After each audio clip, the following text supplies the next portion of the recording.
Fierle looking a little more relaxed. We'll see how it goes as we start the first round.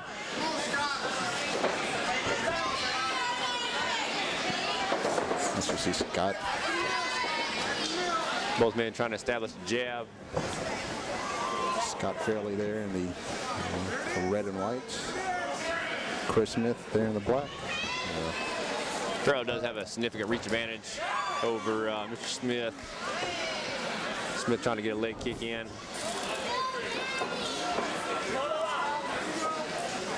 Sort of feeling each other out right now in the first couple of seconds to start off first. Yeah, trying to see where and how your opponent moves. That way you can develop a counter-strike strategy.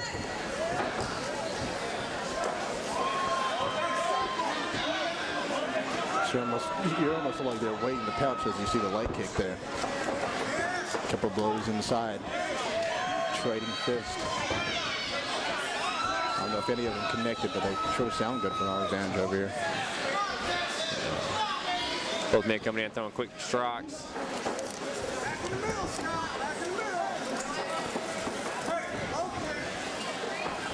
Now, like we said, both of these men come in from losses for last fights, but is it a good advantage? Did you learn anything? There's a lot to learn coming off losses. What you try to get off the snide, and I assume they don't want to go 0-2. Both men back in the corner just slugging it out. Yeah, coming off a loss, you definitely want to come in and get your confidence back with a win. You tend to play a little more cautious, though, not wanting to get defeated again.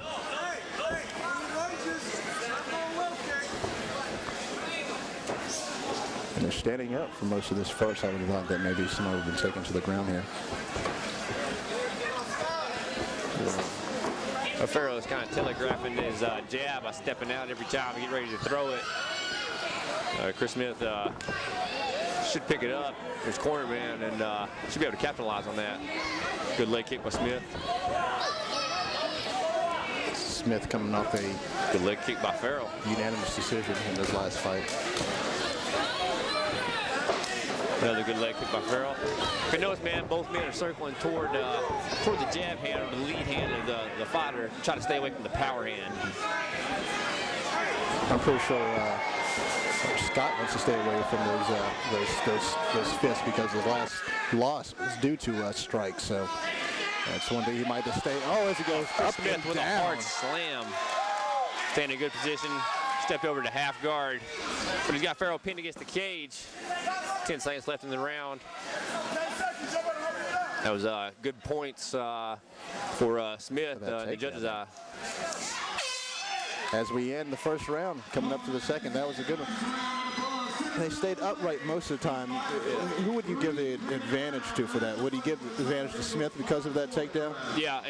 There wasn't a whole lot of action in that first round, so that big takedown with good control after you land really puts points in the judge's eyes. It seemed like they were just sizing each other up for most of that first round walk. Yeah. They traded a couple of jabs. I don't know if some of them connected, but it seemed like it was fairly stand up. You know, the ground game only came into place in like the last minute, the last 30 seconds there. Yeah, this is where your corner man comes in handy. You should be watching your opposing opponent and trying to pick up on what they're doing and how you can capitalize on it. Chris looking pretty relaxed in his corner. Yeah, he seems pretty relaxed as compared to Scott over there. He's got some heavy breathing going on. I don't know if it's just to gather up that wind a little bit. Yeah, now that slam really takes the wind out of you. I'm pretty sure it does. As we start the second round. Yeah, I never had a slam that didn't take any wind out of me. I wasn't dazed and confused afterwards. As we start the second round here. Again, they're sizing each other up. A couple of swings and misses there, but good energy by the two young men. Both men trying to establish a jab again. Good leg kick. Another kick. Trading kicks there. Yeah, those leg kicks are really going to pay dividends in later rounds, starting to wear on the muscles. Well, two very long-legged young men coming out here. Good jab. Good timing by Fierle. Started dancing, looked like he got a little confidence going there with that head. Another good leg kick by Fierle. Another good leg kick. And I'm pretty sure those leg kicks are going to hurt tomorrow. Yeah, Smith is really going to have to start checking those. He's got to watch out for those. He has to wear down his legs walking around this ring for the next couple of minutes. Smith really trying to dig for this takedown. Fierle doing a good job of posting out on the cage, keeping a wide base. And if you can tell on the monitor over there on your television, it's like Chris Smith is doing real heavy breathing over there while he's up against that corner. I was going to say Scott is doing really heavy breathing over there.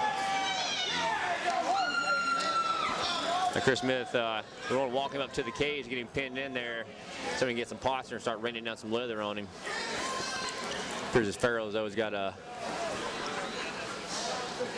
good control of his head, not allowing him to posture up.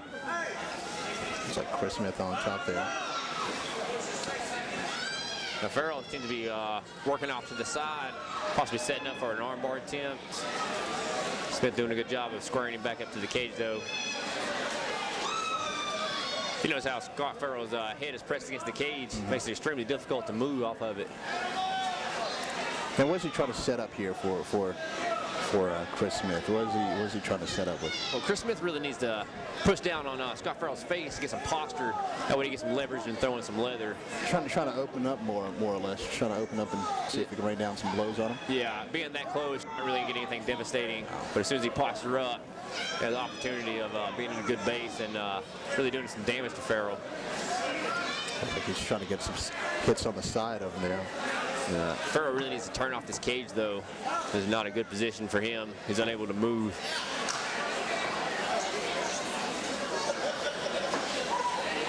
I would not be surprised if the ref tries to get him away from that wall. They're not really doing too much over there right now. It's like it's balled up in a big mass and a blob, and it's not really moving too much right now. As we got 10 seconds left in the second round. Fierle doing a really good job of keeping him tied in. As we end the second round. Well, how much action there was in that? A little more action. It appears that Scott Fierle is cut above his right eye. This cornerback had to step in there and get that bleeding stopped so it don't start bleeding to his eye. If blood starts trickling to the eye, the ref will stop in. And it starts getting a little dangerous there, especially if you get blood in your eye and starts, even if it gets into your eye, you'll lose sight, lose vision there, and start to sting a little bit, and then at another disadvantage. So hopefully you can get some quite the pressure on that thing. Yeah, if the blood starts getting into the eye, the ref will actually step in and have the doctor check the check the cut, try to stop it. If not, it would be could result in a no contest or ref stoppage.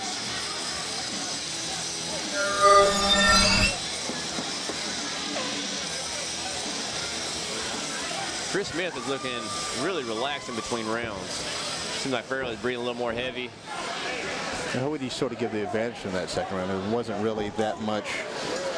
You can really pinpoint where a tide might have changed for either one of the fighters. Yeah, it's sort of. I'd have to go back with Chris Smith. I mean, the takedown, he kept Fierle pinned against the cage, so good octagonal control. Couple blows to open up the good third leg round. kick. Good leg kick going in there. And a nice little pop to it. Another. Scott Fierle.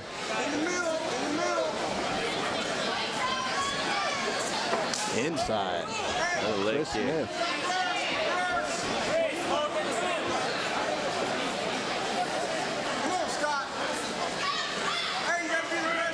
Looks like Chris Smith does have a little bit more confidence built up.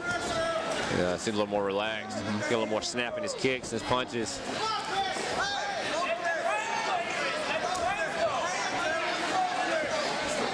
Now, both fighters need to start taking these kicks. What I mean by checking is just elevating your knee so they hit shin to shin.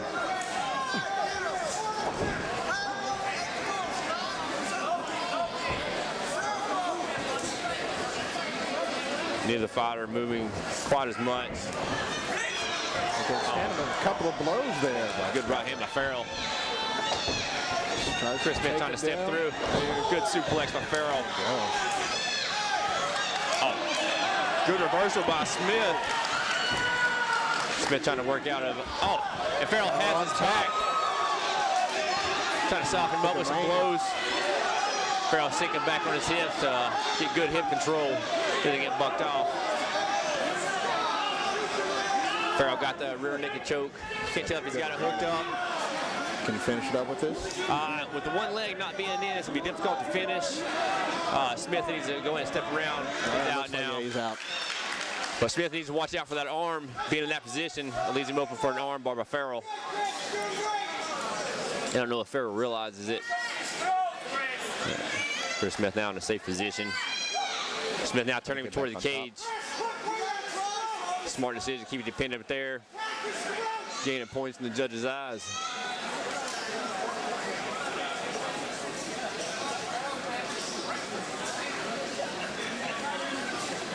Now the ground game for these two guys have been few and far between in this fight here.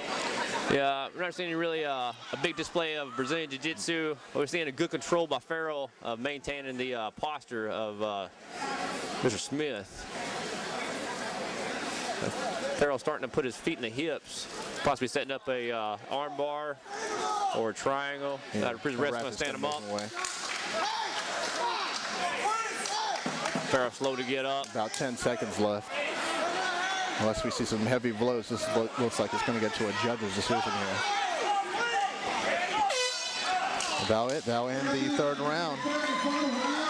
Judge's decision coming up, and if we haven't set our judges for tonight, it's Valerie Dorset, Barry Linderman, and Tim Gosh. Yeah, I believe I'll have to give that fight to Mr. Smith. The second and third round, he done a real good job of controlling Fierle on the ground, keeping the pin against the cage. Now, compared to the other fights that we saw earlier today, there wasn't too much of that heavy action, heavy hitting going on. I wonder if these two men had two different styles going in or whatever the case is, but it seemed like it was just stand up in a couple of minutes of just the ground game. And some people like to see the ground game. So yeah, a lot of people tend to favor the ground game because they feel like it's a little bit safer. But both men seem to have a bit of wrestling and not so much jiu-jitsu. Waiting on the judge's decision. See what they say. The almighty judges. Have you noticed the camaraderie, the sportsmanship between the two fighters?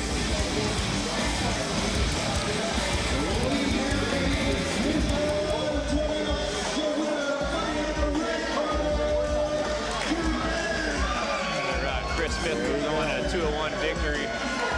Scott Fierle a 1-2. Did you call that? I did. You called that.